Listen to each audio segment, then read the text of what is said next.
Have we been attacked? No, we've taken this ship. And old Bligh is a prisoner. Mutiny. When a story is told and retold so many times, the interpretation of a character can be a kind of lens shaped by the generation telling the story. Take these three examples of Captain Bligh from the Mutiny on the Bounty. Charlse Laughton's Bligh from 1935 is largely class-based, which would have impacted a Depression-era audience, seeing him as cruel but elitist, almost like a powerful fat cat. On their crew. Silence! I didn't call them in thieves and flog them the bone because they complained about it. You impudent scoundrel! Send that book! I refuse! You mutinous dog.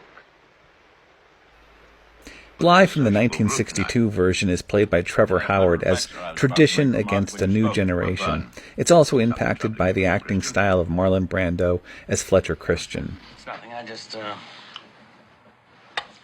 I don't feel my cheeriest after watching a man take a severe lashing. Pass Mr. Young the potatoes, please.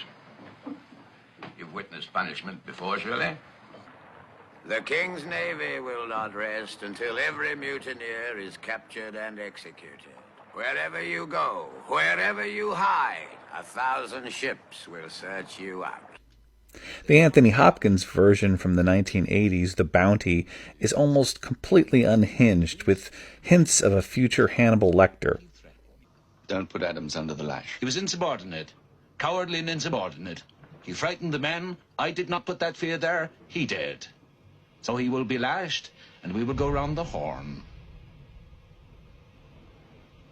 Are you frightened to go round the horn, Mr. Christian? Are you a coward too, sir? When I went in search of the real Captain Queeg, who is drawn as a modern Bligh, what I found was a man who was more complex than any movie portrayal of a commander losing his grip. His name was Adna Calden, raised in a bar in Pennsylvania, pulled up by his bootstraps to become a Navy officer. He was a guy who finally got his opportunity to shine during World War II, who wanted success so badly he grabbed on too tight and lost the confidence of his men. His failure was far more sympathetic than any movie villain. Drawing a line from Queeg to Bligh is obvious, but it's largely from one fiction to another.